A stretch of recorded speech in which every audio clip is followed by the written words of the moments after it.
두 번째 보고서 만들기 실전 두 번째 시간입니다. 이번 시간에는 경력사원의 건의사항에 대해서 보고서 한 장 만드는 것을 실습으로 보여드리도록 하겠습니다. 매월 실시되는 경력사원 교육에서 경력사원에게 불편한 사항이나 건의사항을 들어서 빠른 조치를 취해주는 것이 중요합니다. 우리가 봤을 때는 마이너한 문제일 수 있으나 경력사원 입장에서는 이런 것이라도 빨리 처리되었으면 하는 것이 많을 것입니다. 사소해 보이지만 이런 것들이 하나씩 개선된다면 회사의 발전에도 그리고 경력사원의 초기 적응에도 도움이 될 것입니다. 이번 달 경력사원 교육대 건의사항을 한번 정리해 줄래? 라고 제가 사원과 밑에 직원에게 부탁한 내용인데 그걸 어떻게 밑에 직원이 보고를 해왔고 제가 수정을 했는지 한번 보여드리겠습니다. 직원이 실제 해왔던 자료입니다. 어떠한 건의 내용이 있었고 건수가 어떻고 내용은 어떻고 어떻게 하겠다는 내용이 있었고요. 또 다른 분은 이렇게 분류를 해서 이런 내용이 있었고 이렇게 했습니다. 이런 내용이 갖고 왔습니다. 자, 이걸 제가 과연 보고를 했을까요? 제가 어떻게 보고했을까요? 자, 제가 처음부터 다시 한번 쓰는 거를 써가지고 어떻게 하는지 알려드리겠습니다. 자, 처음에 제목 써야 되겠죠? 제목은 몇 번 말씀드렸지만 텍스트 상자 여기서 예를 들어서 10월이라고 해보겠습니다. 10월 경력사원 주요 건의사항 10월 그래서 2019년 10월 10일 경력사원 교육시 내용이다 이렇게 한번 해보겠습니다. 이러면 이거를 자 16 파란색으로 진하게 하는 게 맞을 것 같고 맑은 고딕으로 해야 되겠죠. 글자는 대부분 회사에서는 맑은 고딕을 제일 많이 씁니다. 요 뒷부분은 조금 줄여서 한 13, 14 정도 하면 될 것 같다는 생각이 드네요. 예, 제목 올리고요. 됐습니다. 그리고 요건 제 생각에는요, 표 형태가 제일 맞을 것 같아요. 표 형태로 한 4칸 정도로 하면 적당할 것 같다는 생각이 듭니다. 일단은 여기 구분이 있어야 될 것 같아요. 표 안에 글자는 포인트를 한 10 정도로 해보겠습니다. 10 정도가 맞을 것 같고, 맑은 고딕이 맞을 것 같고, 중간 맞춤을 해야 될 것 같고, 검은색 글자로 하고, 이 올라가 있는 거를 여기서 맞춰야 되겠죠? 중간으로, 중간 맞춤을 하고요.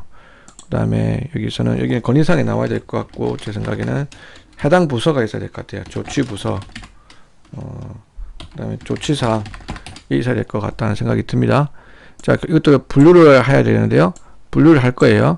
자, 위에는, 색깔을, 제 생각에는요, 조금 넣어야 될 것 같아요. 파란색으로 약간 넣어야 될 것 같고, 이쪽은 구분자이기 때문에 약간 회색 정도가 들어가는 게 맞을 것 같아요. 자, 여기 표 형태니까 표와 라인이 들어가야 되겠죠. 라인을 회색으로 0.25 정도의 안쪽 라인을 넣도록 하겠습니다. 그리고 바깥쪽도 이게 표만 있기 때문에 테두리 선이 있어야 될 것 같다는 생각이 좀 들어요. 그래서 0.5 정도의 테두리 선을 넣어주도록 하겠습니다. 자, 그러면 여기서 구분을 아까 어떤 다른 사람처럼 한번 이렇게 구분을 할 필요는 있을 것 같아요. 어떤 내용들이 가장 많이 나왔는지, 그러면 시스템적인 게 나왔는지, 총무석이 나왔는지, 업무 관련된 내용이 나왔는지, 이렇게 구분을 할 필요가 있을 것 같고요. 예를 들어서 시스템을 이렇게 합치면 되겠죠. 셀 병합하면 되고, 총무는 셀 병합하면 되지 않습니까? 자, 그리고 요 안에는 다, 채역이 없음으로 해야 될 것 같고, 자, 그럼 예를 들어서 시스템 관련된 내용은 어떤 내용이 나왔다 이렇게 하면 되겠죠. 예를 들어서 자, 한번 열어볼게요. 자, 여기서 예를 들어서 그런 거죠. 땡땡땡 시스템에 대한 시스템이 입사 전에 사전 설치 요망 이라는 말이 나왔다. 근데 실제로 이게 누가 얘기했는지 실제로 얘기한 거 블라블라블라블라 해서 이걸 설치해 줘서 안 돼서 불편했습니다 쓰고 이게 어느 부서죠? 땡땡땡 부서 누구 대리라는 게 있어야지 이 사람한테 조치가 될 거 아닙니까?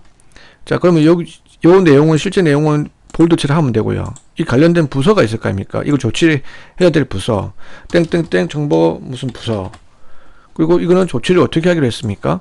조치를 어떻게 하기로 했는지가 써야 돼요. 그러면 이걸 어떻게 하기로 했죠? 어떻게 땡땡 10월 예를 들어서 10월 15일 조치 예정 그리고 조치 예정이다. 그리고 향후에도 경력사원 입사 전에 이런 프로그램을 시스템을 설치 예정이다. 설치 예정이다 라고 쓰면 되겠죠. 근데 담당자가 누굽니까? 이 부서의 담당자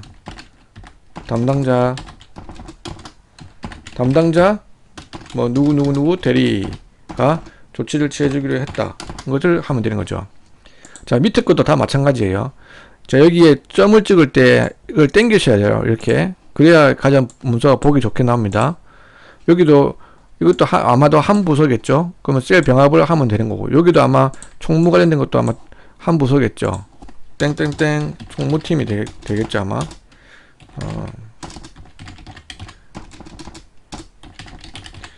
이거는 아마 그 해당 관련 부서가 될 거예요.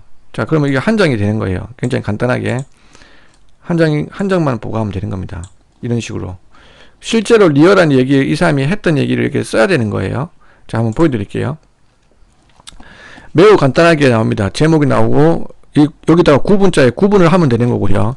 건의사항에는 위에 요약을 쓰고 실제 이 건의를 했던 사람이 한 내용을, 리얼한 내용을 이렇게 쓰셔야 돼요. 다운표 쓰고. 그러면 리얼하게 살아있는 보고서가 되지 않습니까?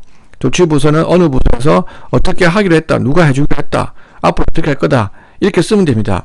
근데 앞에 다른 저 밑에 있는 사원이나 다른 신입사원이 썼던 보고서를 보면요, 어디에 어느 건수가 몇 건이다, 몇 건이고 어떤 게 건수가 있다, 이런 내용들을 많이 썼었어요. 근데 제가 쓴 보고서를 보십시오. 실제 어느 대리가 이런 얘기를 했고 그걸 어느 부서에서 어떻게 조치를 할 거다라는 게 한 장의 일명 요약을 하게 보여주는 겁니다. 이 보고의 중요한 점은 이런 건의사항이 나와서 이렇게 조치를 했고 향후에는 이걸 이렇게 할 예정입니다가 중요한 거지, 지금 어떤 게 몇 건 어떤 게 몇 건 나왔습니다 라고 하는 것보다 어떤 조치를 취했고 앞으로 이렇게 할 겁니다 라고 하는 게 더 궁금한 거거든요. 보고를 받는 사람 입장에서는요. 보고를 받는 사람 입장에서 생각해서 보고서를 작성하시기 바랍니다. 여러분, 다음 시간에 또 뵐게요. 여러분, 안녕.